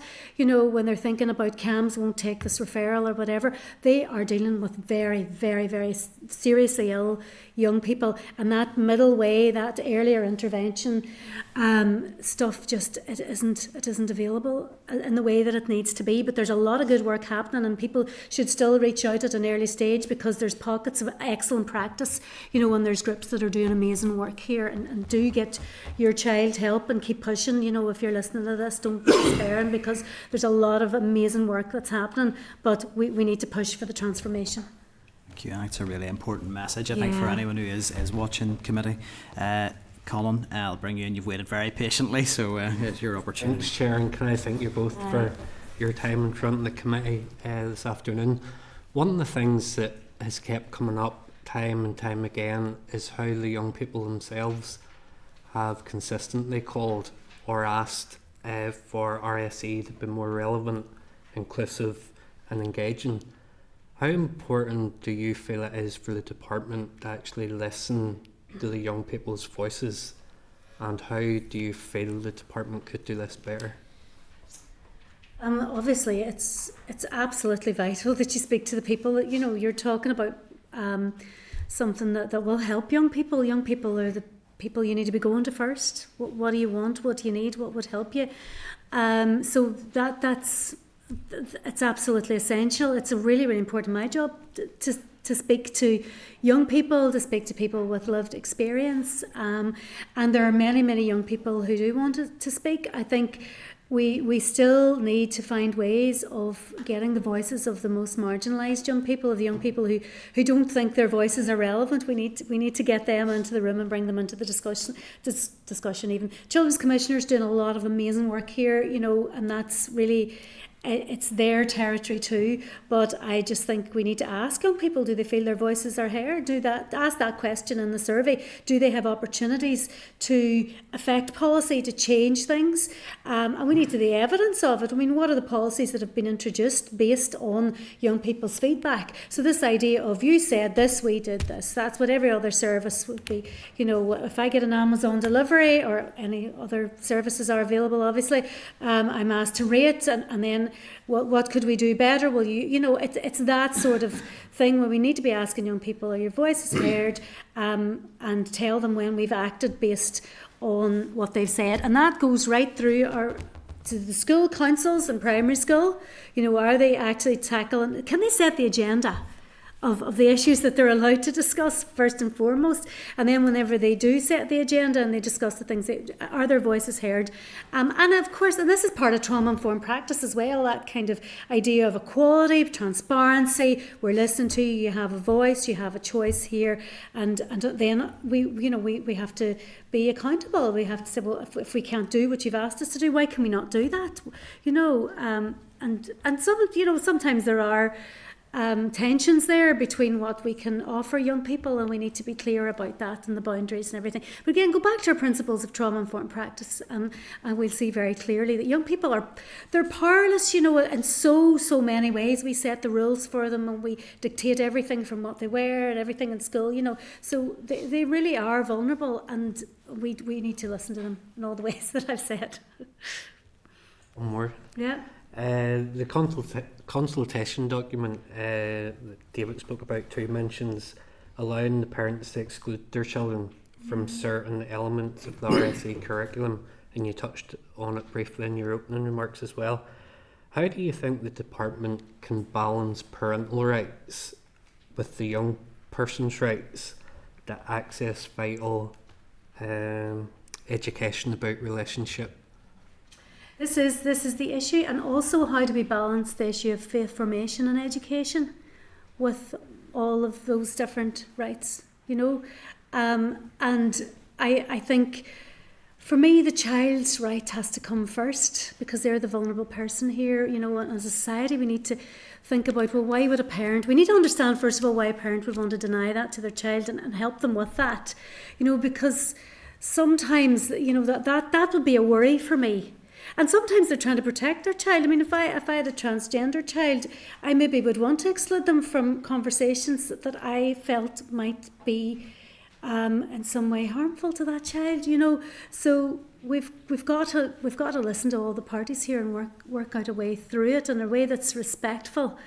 But I think children and young people need relationships education, and we're normally talking about a tiny element of this, so it could be abortion, or maybe it's something to do with gender identity and sexuality. So actually when we distill it down, it's a tiny part of it. I think there should be a way through this if we use trauma-informed practice as a lens and listen to all the different parties. I don't think this is insurmountable. We've had huge issues to navigate in Northern Ireland, and we've managed to find ways through, so I think we should be able to do this. But this is the crux of what we're talking about here, all these different rights. Like how do we do that? But the kids must come first, I feel, because it's them they have the most to lose in all of this, really, if it's not done right. That's great. Thank you. A good note to finish on. If we can deliver the Good Friday Agreement here, maybe this committee can deliver a report on RSE. That would be something we can all hope for. Thank you very much for your time, and I appreciate sometimes these evidence sessions can feel rushed because people have so many things they want to ask about. It's trying to keep everything to time, but we really do appreciate your evidence today. And also, I am accessible, though. Please contact me to have these discussions. Just even send us an email, like, what about this, and the PL2 or whatever. Just reach out, and we'll provide responses to any of the questions that you would have, or help in whatever way we can.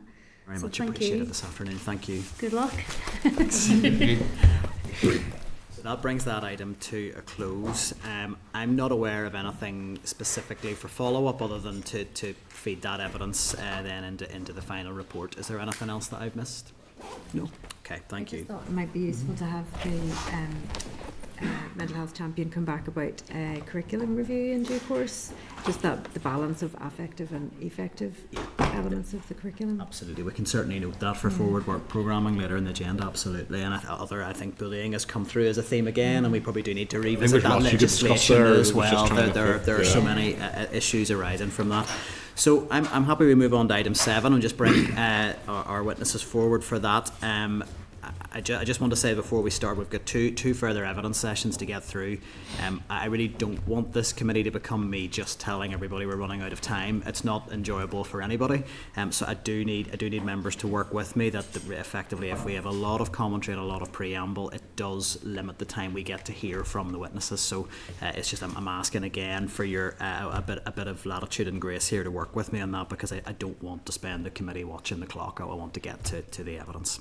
So that, Chair, as it's just I think sometimes the questions there's preambles, and then I think sometimes for questions there's a context you need to set in terms of what you're actually asking. Of course, I understand that, and I will probably need to, I think, for the remaining evidence sessions, because time is short now. To probably I will have to draw some remarks to a close, so we can hear from our witnesses, particularly for the inquiry, because we are here to hear evidence rather than for us to pass comment on it, because we can do that when we write our report. So item 7 on the agenda, it's another briefing on the RSE inquiry, and it's a briefing from Informing Choices. So first of all, welcome, and secondly, apologies for the delay in the timings for your evidence session. But you are both very welcome here. Just for members' reference, we have a briefing note from the committee clerk at page 29, and then we have Informing Choices submission to the inquiry, and that's at page 31. So with us today we have Mark Breslin, the Chief Executive Officer at Informing Choices, and Rory Rowan, Director of Advocacy and Policy at Informing Choices. So we're really going to hand over to you at this stage for any opening remarks or presentation that you want to make. I would ask for that to be up to 10 minutes, and then we'll move to question and answer. And we will try, we didn't succeed in the last briefing, but to look at 5 minutes per inquiry as a guide to get us through the evidence in a timely way. But over to yourselves. Thank you. Thank you, Chair, and thanks for the opportunity to address members today. I'm conscious of time as well. I've got a short statement, maybe it's 27 pages, and I'll go through it as quickly as possible. But we appreciate the committee's interest in RSE and their decision to undertake this inquiry into relationships and sexuality education, and we welcome these discussions today. As noted, the committee will have received our written briefing on this issue and will be aware of our interest and expertise in this area. We've delivered education programmes spanning several decades and in a variety of settings, and it's our firm belief that all children and young people should have access to age-appropriate, comprehensive and scientifically accurate RSE in schools. We welcome the action taken by the former Secretary of State for Northern Ireland to embed reproductive rights and choices within the RSE curriculum. We also believe that by beginning RSE at a young age, children can learn to talk about their feelings and relationships and be prepared for puberty before it begins. They can also understand and challenge any misinformation that may come up as they progress through school and later in life. Comprehensive RSE, it's around developing confidence and resilience in all aspects of a young person's life. It equips them with the knowledge to recognise abuse, provides information about forming positive relationships, and gives clarity around giving and withdrawing consent, including sexual consent.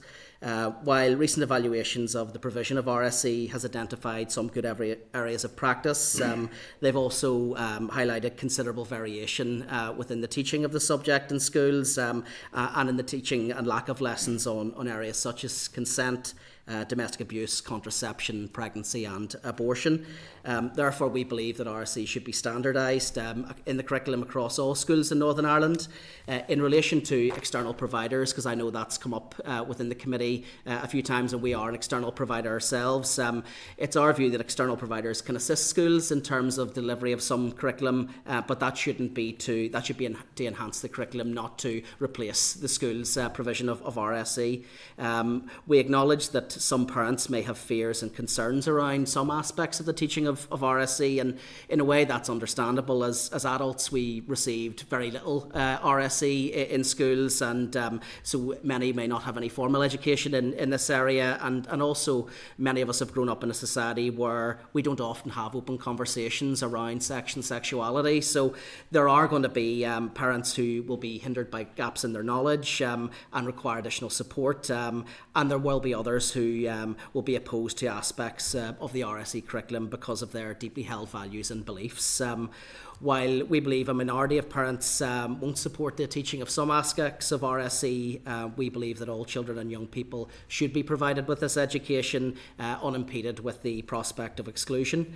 However, we do believe that parents should be informed of the specific nature and content of the RSE curriculum that their child will receive, and that resources and support should be made available to them. I'm going to hand over to Mark now, who's going to touch on that point further and discuss our Just Ask programme. Hi, again, thank you for the invite, and apologies as I seem to have caught one of the many bugs going around, so I'm really bunged up at the moment. I want to talk about Informing Choices NI's Just Ask programme. It's a unique regional relationships and sexuality education programme that works specifically with individuals with a learning disability, learning difficulty and autistic people, as well as their parents and guardians. The programme is funded by the Public Health Agency, and I am absolutely delighted to say won the Making a Difference Team Award at the National Learning Disability Awards, Autism Awards in 2023. I had to write that down several times so I got the name right and the date right because I completely forgot about it. But the project came about after a piece of research that was carried out in 2006 called Out of the Shadows, and it was conducted by the University of Ulster and Family Planning Association. And this highlighted the huge gap in RSE provision for individuals with a learning disability, difficulty and autistic people. So our project works with individuals and it works in a group format. And it is or has been delivered in most any SEN schools regionally. Although we're talking about schools specifically here today, I just want to let you know that we have no upper or lower range in the Just Ask project. In fact, the youngest we've worked with is 3 and the oldest is 83. So that shows you the remit of the work that we do. We have 5 key areas within the Just Ask project that we teach first and foremost at the beginning of all programmes, and we don't move beyond these until we are assured that they are understood. So the 5 key areas are personal space, boundaries, permission, consent and choice. Once we feel an agreement with the group that these areas are understood, we move on and we cover all aspects of relationships and sexuality. So as well as the 5 key areas, we will talk about puberty and everything that goes with it, appropriate and inappropriate touch, relationships, including the one you have with yourself, sexuality, sexual health, contraception and reproductive choices, and social media and internet safety. I'm actually amazed at the amount of parents and guardians who have reservations about their children taking part in an RSE programme, yet allow them to access all sorts of information via their smartphone and tablets. I always find that weird. And trust me, there's much more information online that presents a risk to their sons and daughters than a good RSE programme does. So, as you can see, we cover a wide range of topics within the programme, and there are no topics that we won't cover or discuss age and ability appropriately. We believe that individuals with a learning disability, difficulty and autistic people have the same right to fact-based information that will allow them to make informed choices throughout their life. While we cannot make this world safe by providing them with fact-based information, we can make it safer. When delivering sessions, we encounter the usual giggles and embarrassment at the beginning of all programmes, more so with parents and guardians, and including teachers within that as well. However, after the initial session, the nervous giggles stop, the embarrassment goes, and those involved are keen to learn and keen to ask questions. And while the giggles stop, the laughter doesn't. An RSE programme is quite the funny thing to deliver, and you're always guaranteed a laugh within groups. Just Ask sessions are delivered at the pace of the individual. They're delivered in a style that suits the individual, and the job of making that happen is ours. So we don't fit the individual to the programme, we fit the programme to the individual. We come across many different learning styles and techniques. It's our job to fit those. A safer space is created to enable those taking part to feel comfortable and to ask questions. We think that's very important. So when we're working with parents and guardians, this enables the information that the young people receive in a programme to be carried back home and reinforced. We have never lost a parent or a guardian once they've attended our parent and guardian sessions. In fact, what we find is those who come to our programmes, those parents and guardians who come to our programmes, it's their sons and daughters who attend all of the sessions within a Just Ask programme. We believe that working with the individual, any other significant other, and any other professional is important so that that message is clear and reinforced. Any loop or any break in that loop is detrimental to the young person's learning and the retention of that information. Which is why we deliver RSE training to teachers and other professionals. We believe that teachers often get a bad rap, yet most receive little to no training in the area and lack of support. In fact, what we always joke with teachers is that the individual who has been assigned to deliver RSE is the one who missed the last staff meeting and comes back and finds that you're delivering RSE this term. We also get asked a lot about resources, and there are a lot of resources out there, some good, some not so good. But you have to have confidence in teaching the subject. No resource is going to help you deliver it if you're not confident in it. Just because you have an atlas doesn't make you a geography teacher.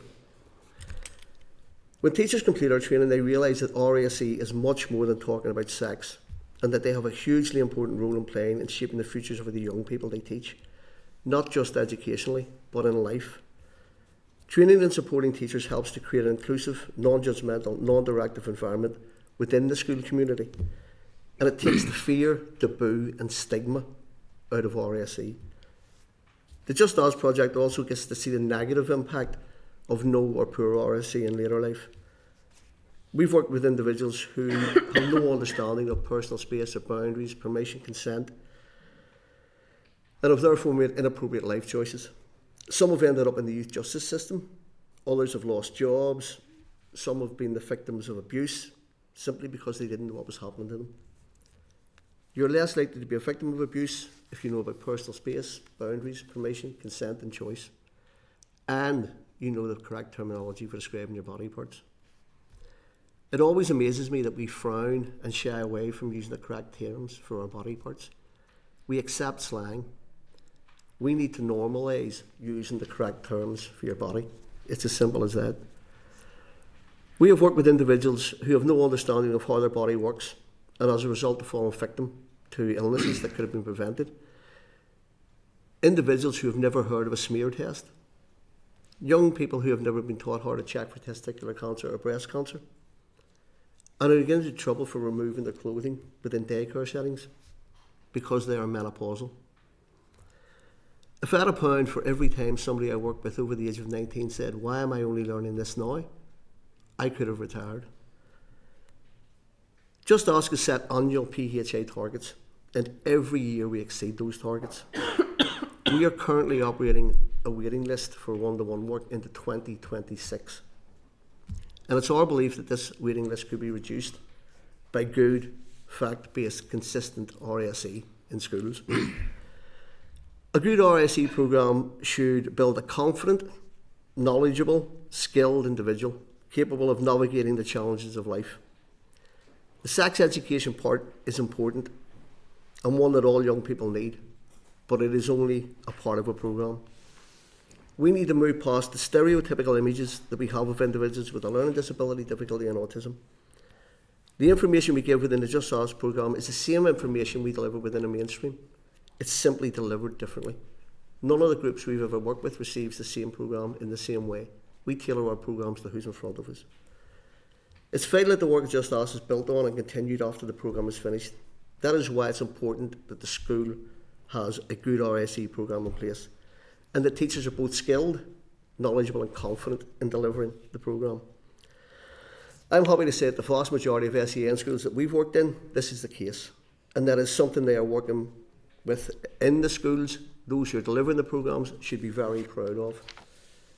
Providing someone with information that will enable them to navigate a life and to live a life as full as possible, to engage in relationships, including consensual sexual relationships, is not a bad thing. To finish, relationships and sexuality education has 34 letters. Let's not get hung up on 3 of them. SEX. Thank you. Thank you. Thanks to both of you for your presentation.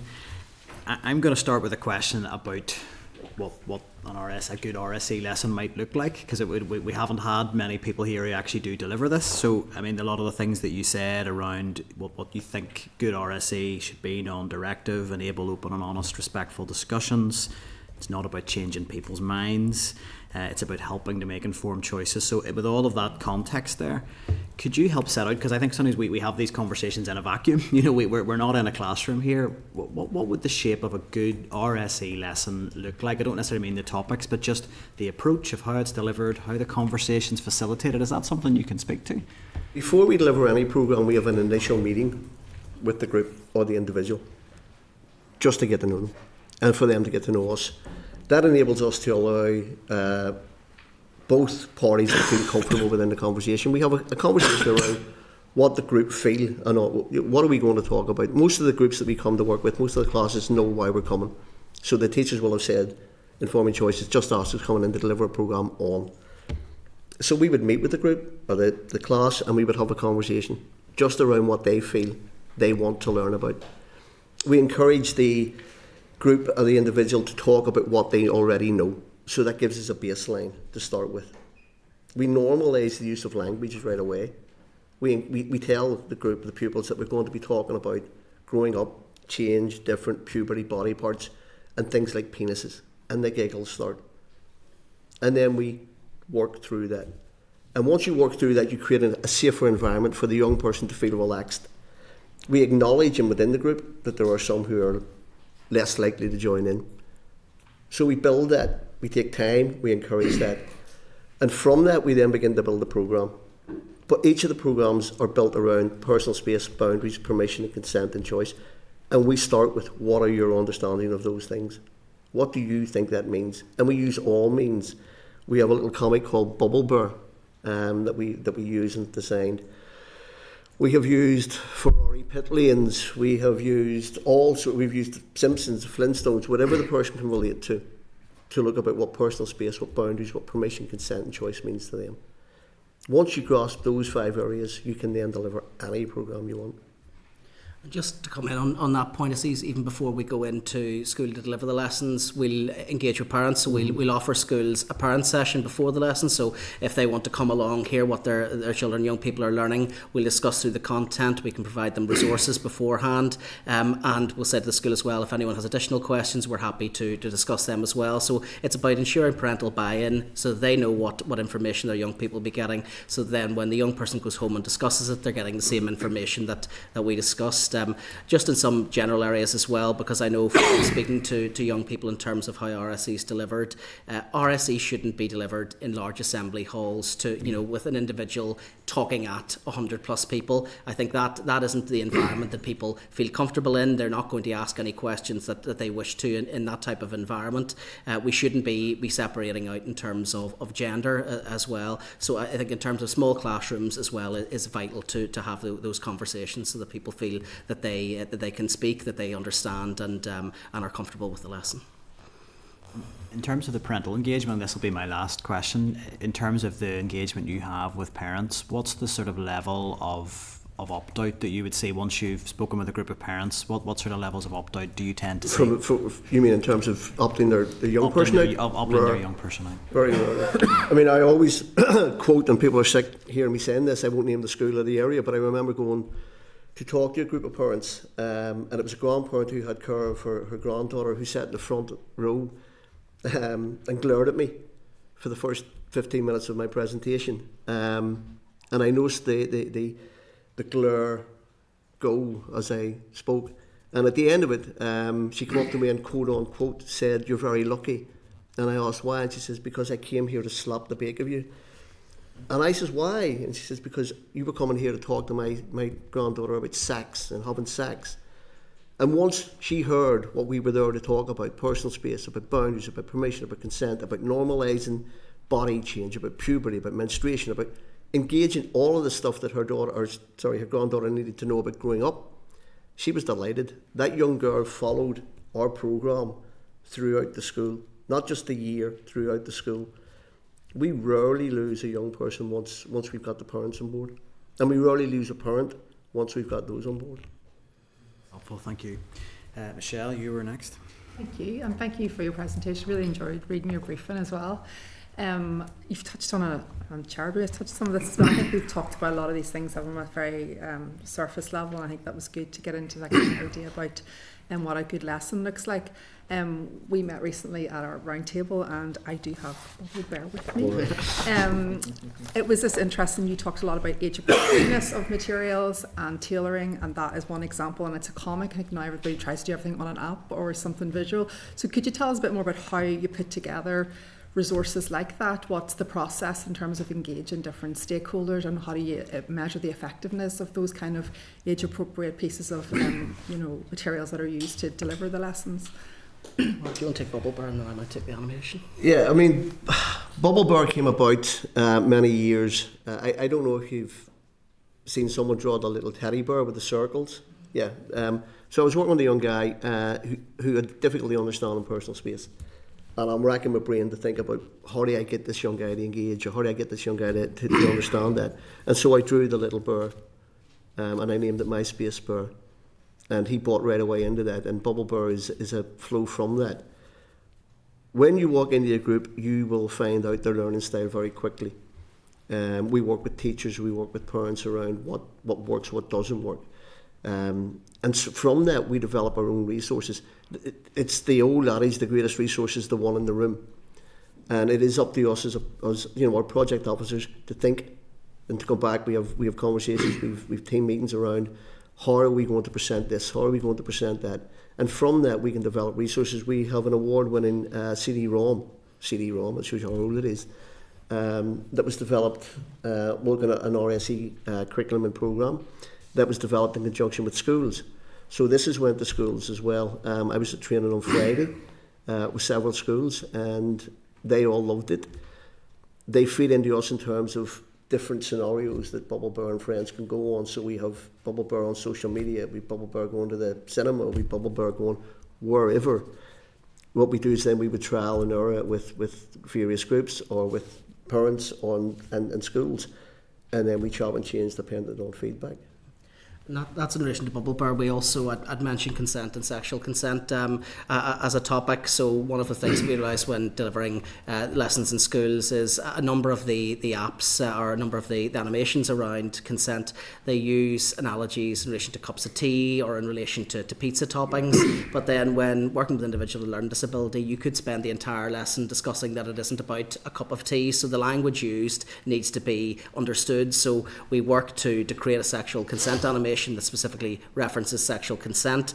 We worked with 4 individuals with a disability to work on the script. The characters in the animation were based on those individuals. They voiced the characters within the animation. So that was a process that we worked on back and forth with those individuals. And now I think it's the only one of its kind specifically for individuals with a learning disability.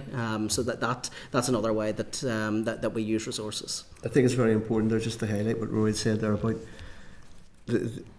making sure that the resource fits the group. I used the cup of tea analogy many moons ago with a young guy, and he just looked me in the eye and says, I don't like tea, and shut down. So that's what you're up against, and as Roy said, in no way, shape or form in the cup of tea or the tea toppings or anything does it actually mention sexual consent. And we need within this work to be specific in the work that we're delivering. We need to spell it out. I think you were describing there that it's a combination of things that will make this successful. You've got the right resources, you've got the right information, the right training and style to kind of teach the information. I guess that's what I was going to talk about next, was around teachers. There's something in your briefing, it was a quote that Corinne really stood out. It says teachers' sort of feedback was that they seldom have the opportunity to talk about their values and attitudes around RSE and how their fears and concerns are often not considered. I thought that was a really interesting angle on it, because we talk a lot here about parental opt-outs and children being removed from getting the information because their parents have decided. There is also that kind of teacher opting them out because they won't teach the material or are uncomfortable teaching the material. So you've referenced some success in terms of training teachers and overcoming some of that. So you can tell us more about how that works and the value of it. We have a session within our training simply titled Values and Attitudes. And what we do is we give out different values and attitude statements to the groups and ask them to work through it. We understand that teachers within any setting have their own values, attitudes, beliefs, morals, whatever. The way we work on it is that you are part of a school community, and that you, if you, it may not be your job or your role to specifically teach RSE, but often we find that young people are told to go to their form teacher or go to their maths teacher or whatever. If that individual doesn't have a relationship with that individual, they're not going to them. So they might come to you. How are you in dealing with what they come to with you? And it might not be your job to follow that through to the end, but it is your job to ensure that something happens. So if you came to me, I would say, look, I'm not the person you need to be speaking with, but are you comfortable and happy with me taking you to? So that allows the teacher to opt out of some of the things, but ensure that something is done to ensure that that young person is taken through. What we're finding within schools now is they are looking towards specific teachers to deliver specific subjects. But RSE is not just about a sexual health. It's much more. So you're trying to look to create an environment within the school community that is conducive to young people talking about any issue that's going on with them. And that is inclusive of their values, teachers' values. We believe that when you walk in the door, your values and beliefs stay with you, but they shouldn't influence the work you're doing in that school. Thank you. Donna, you'd indicated next. Thank you, Chair. Thank you so much. What would be your current assessment of the teaching our young people in schools in relation to coercive control and domestic violence? We, particularly within the learning disability in the SEN schools, we also have a project, a masculinity project, which works specifically with men. And part of that programme, we work with individuals with learning disability difficulties and autistic people, and we found no difference. They didn't, and we didn't expect it, but they didn't think any different towards what made a man, towards masculinity, towards relationships, towards all of that. We need to challenge the roles that are stereotypically given to men and women, to look at what coercive control means, to look at what control in any shape or form means, to look at what an abusive relationship actually is. If you don't know what that is, then you don't know you're in one. And that is part of an RSE programme. What we do is we teach young people, the first thing we'd be saying is there is no validity, no right, no excuse for sexual violence or violence. They're not open for debate. If you're in a relationship where you're being sexually abused or violently abused, that's wrong. But they're not the only forms of abuse that take place in relationships. We have young individuals who are giving money out left, right and centre because that's what they're being told they need to do. So there is young people who are being coerced into all sorts of things. Unless they know they're being coerced, then they can't act. That should be part of an RSE programme. We should be working with young people around what is a positive consensual relationship from the very beginning. You know, we believe you can do this from 3, 4, 5. What would be your assessment of our schools now getting that education? I think it's improving. I think there's a way to go. I think there are issues around how it's taught. I think we need to look at how we're teaching, what relationships are, what consent is, what's a consensual relationship, what it looks like. I think we need to look at what we deem as stereotypical roles of masculinity, femininity, and all genders within that. We need to look at. I think we're in a better position. I think we're actually confronting it. I think we've room to grow in delivering of it, but we're better than what we were. And I would just add, in terms of violence and violence against women, and we know the rates in Northern Ireland, it's also important, as we said, we have a masculinity programme to talk about violence in all forms, because it's important to challenge attitudes in terms of getting someone to accept that violence against women is wrong, but violence against each other is also wrong as well. So it's around those stereotypical roles of being a man, what it means to be a man, and challenging that and calling it out is vital as well. Yeah. So from your point of view, how problematic is having an opt-out for RSE? I don't know what's fortunate or unfortunate, because anyone involved in working with young people knows that you very rarely get to see the end product unless you meet them 10, 15, 20 years down the road. Within Just Ask, we get to see more often than not the product of non or poor RSE in schools. I quoted there about the smear tests. One of our project officers is working with a group of young women, 25 plus, who have no idea what a smear test is. At risk right away.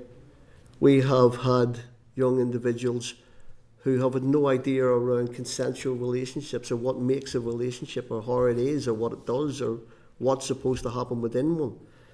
We have had individuals who've been abused simply because they didn't know they were being abused. we also believe it's a move from away in terms of I would often say within training that we don't need to talk to individuals with a learning disability, learning difficulty or autistic people about cancer because they don't get it. And the obvious reaction within the room is what? So why do we not teach our young people to check for testicular cancer? Why do we not teach our young people to check for breast cancer, including men? Why do we not teach about menstruation, menopause? If you don't know what your body's like when it's working, how do you know what it's like when it's broke? And we see the result of the broken stuff. We have, as I said, mentioned that we've worked with young people in the youth and juvenile justice system who are there simply because they had no understanding of what they were doing. Now, if you do, should you face consequences? Probably. Just in terms of the parental opt-out, and we've been clear that we oppose it, but it is very important. We are very keen to engage in parents. We want to understand why they may wish to opt their children out of RSE and to explore them, to talk about what our programme is. But as I say, in terms of rights-based, we would be concerned around parents, particularly you'd mentioned areas around violence. Why someone would be withdrawing their child from those lessons would be a matter of concern. I think it's withdrawn. I think a parent would withdraw if they didn't know what it was their sons and daughters were actually going into. And that's why we have this specific programme that works with parents. And we find that is incredibly successful because it means that the work is being reinforced, and the learning is being reinforced. Sitting in a group with parents and someone asks a question and you hear a sigh around the room where every parent goes, I thought I was the only one. And when that collective comes together, you find that the opt-out drops. It's minimum. That's the same with the mainstream. I mean, Rory alluded to his in his opening remarks. I don't know about your RSE, but mine was useless. And we carry that with us. And we hear this thing about having the talk. And it's every parent's nightmare to have the talk. So what we're saying is that what you need to do within school, within home, within organisations, is creating an environment that is conducive for your young person, to come to you if they need. I remember going, and I won't say who I went to. There was a scam going around about pornography. Someone was sending you a WhatsApp or whatever, I don't do social media, that they have your information, and if you sent them £500, they'd delete it. And I remember talking to this individual and saying, if you get this scam, come and talk to me. And they went, I don't watch porn. They do. But they need to be aware that they can speak to you, that they can come to you. And once you take that fear out of parents, we always start with who owns the fear. And a lot of fear around RSE is the parent or the carer or the guardian. And that's due to poor education growing up. Thank you. Yeah, thank you. Thanks, Chair, and thank you for your evidence this afternoon, gentlemen. In an answer to Danny there, Mark, you made a comment. You run a masculinity project that works exclusively, you run a masculinity project that works obviously with men, and also in your evidence you said that fact-based education was crucial. And I had a look at some of your materials, which were really interesting. On your website, you said the following, that women and pregnant people have the right to an abortion. Do you believe that someone other than a woman can get pregnant? You're talking about trans. Then if a trans woman can get pregnant, then yeah. Okay. And so that's with reference to that comment, women. So that pregnant person comment was referring to a trans woman. Yeah. Yeah, it's okay. Also, in your written evidence, and obviously you're on your website, Sexual and Reproductive Health Charity, a lot of written evidence that I looked over, and I had a look at also your website. One of the things that I noticed is that I couldn't find anywhere the word babies on it. So I'm trying to do what the chair told me to, was to be concise with my questions and no preambles. So do you use the word babies in your training materials? I mean, obviously you're a training provider. Do you use the word babies in your training materials in schools? In which context, do you mind me asking? Are you talking, we'd refer to a pregnancy or in Yeah, terms yeah. of, so... In terms of you're talking about, say you were in a school and you were saying about choices if a girl was pregnant. And there's 3 choices that Yes, I'm of aware course. of, yes. So in terms of those materials, do you use the word babies?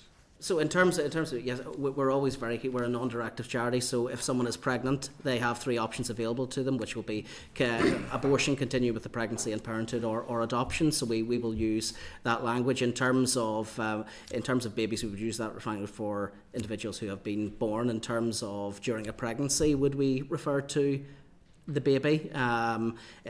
In terms of a counselling service, so I suppose we have different services. In terms of counselling, we would tend to refer to the pregnancy. So women may use that phrase. So women may refer to pregnancy, they may refer to a fetus, they may refer to a baby. You know, we won't put language in their mouths in terms of a counselling session. So, but yes, to answer your question, in terms of continue, we would refer to continue with the pregnancy and parenthood if you're talking about that context of pre-birth. Yeah, no, it's pre-birth that I'm talking about, and if Cara was here, she was very big on this in terms of baby loss a few months ago, and I was very passionate about that. Just to be clear, because I'm not quite clear from your answer there, in terms of when you're dealing with these issues around abortion or counselling, do your materials reference babies? In terms of our counselling leaflet, I don't think it would reference baby in terms of a pregnancy. No. Got it. Yeah. Okay. No. It doesn't. No. No. Yeah. Any other materials? I mean, that would reference? Did you have anything? A lot of our resources that we use, a lot of the resources that we don't produce that we bring in would have images of what would be perceived as a baby inside. Whenever we're delivering the training, we use the language of the person in front of us. Sure. And that's how we teach. But in terms of, because you're referring to a counselling leaflet, that we're a non-directive service, so if a counsellor was referring to a baby, the individual in front of us could become upset, or they could find that quite jarring in terms of language. So we will use the language that they would use. But as I said, you have our leaflet in front of us, and we refer to, off the top of my head, continue with the pregnancy and parenthood, continue with the pregnancy and adoption, and abortion in terms of choices. Okay. I'll leave that there. One more quick one, Chair, because I'm being very good with my questioning, by the way. Again, just from your oral evidence, and this is a quote, the Northern Ireland Human Rights Commission published a report on RSE on post-primary schools. This followed an investigation during which they appointed independent experts to assist in their assessment of the provision of the subject, and you provided that to the committee in terms of your written evidence. Yes. And we know about, obviously, the findings. Can I ask you who were the independent experts that you were referring to in that submission? So the Commission appointed independent experts to conduct that inquiry. I think there's been evidence sessions where the Commission has appeared in front of the committee and refused to give the names of those individuals. So it wouldn't be for me to... I don't know the names of the individuals, and nor would it be for me as an outside agency to disclose them. If I did. So I wasn't at that session. I'm a newbie to the committee. But you refer... So let me just get this right. So you referred to independent experts in terms of your evidence, but you don't know who those independent experts actually are. You're just assuming, you're sort of accepting that they are independent experts. That's the language used by the Commission, and I would have no reason to believe that they weren't. I'm quoting directly from your submission. Yes, but I'm quoting in terms of how they presented their investigation into RSE. They said that they appointed experts to conduct the inquiry. As I say, I don't know who the expert is. I know the Commission have been questioned in front of this committee on this issue and have decided not to disclose their names. That's entirely a matter for them. That's great. So, and I wasn't at that session, so I wasn't aware of that. But thank you very much, Chair. Thank you, Peter. Do you have any other indications at this stage?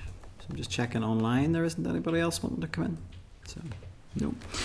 So that brings our evidence session to a close. Thank you for your time and for your evidence. As with all of these sessions, the information will be fed into the final committee report and considered as evidence when we get to that stage. So thank you both for your time. Thank you. Very much Thank you. appreciated.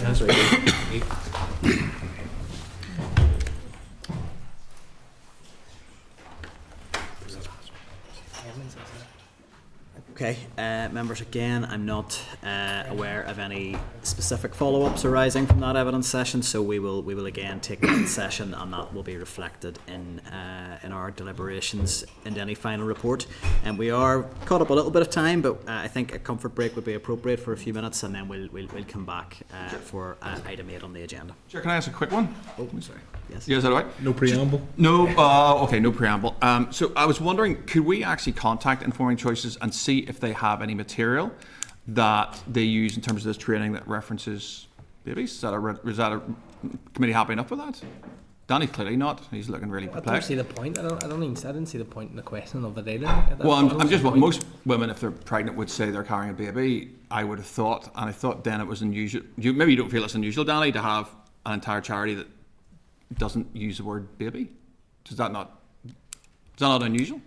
I don't know where you're going with it. I think it's to do with gender issues, but listen, I don't agree with you, but here, I'm only one I person. think my sense from the evidence session is that Rory's response clarified that he felt that they would be led in terms of language by the person in front of them, and it was referring to a counselling session, which is not related to the RSE. So it's the training materials you're It's the stuff that they're using in schools, and I think it's a legitimate question. I think it's, I'd want to know why they wouldn't. I mean, most people would refer. I think most mums who are carrying a baby would talk about a baby. We talk about baby loss week, and Cara's massive on that. We talk about baby loss certificates. So I'm just wondering why a charity that's a sexual and reproductive health charity wouldn't use the word baby. And if they have any training materials, perhaps we could ask if we could. I mean, I have no objection to asking for sight of their training materials. So, Yep. I mean, if the committee are agreed with that, we can certainly do that, and I'm sure they'll be happy to provide them. Yep. Okay. So if we can move into closed session, and we'll take a very quick comfort break, and then move on to our next evidence session. Committee Room 30. Sound.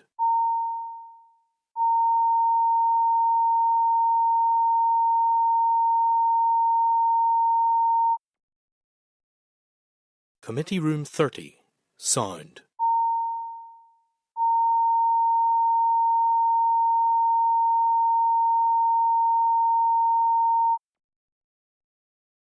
Committee Room 30. Sound.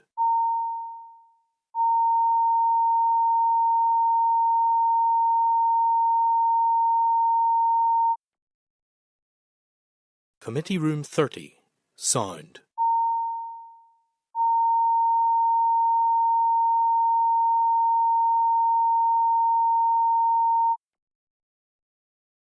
Committee Room 30. Sound.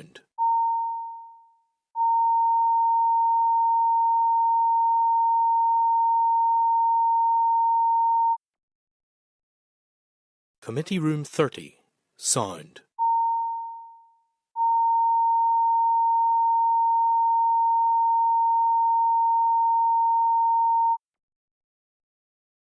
Committee Room 30. Sound.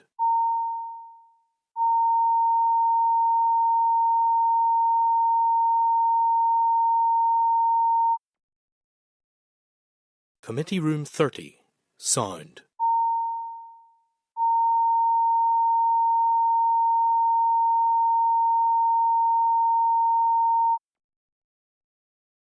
Committee Room 30. Sound.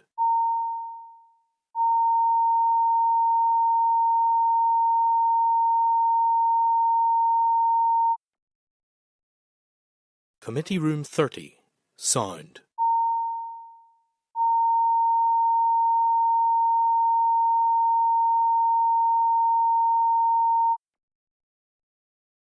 Committee Room 30.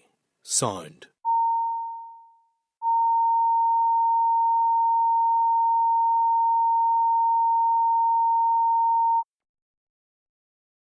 Committee Room 30.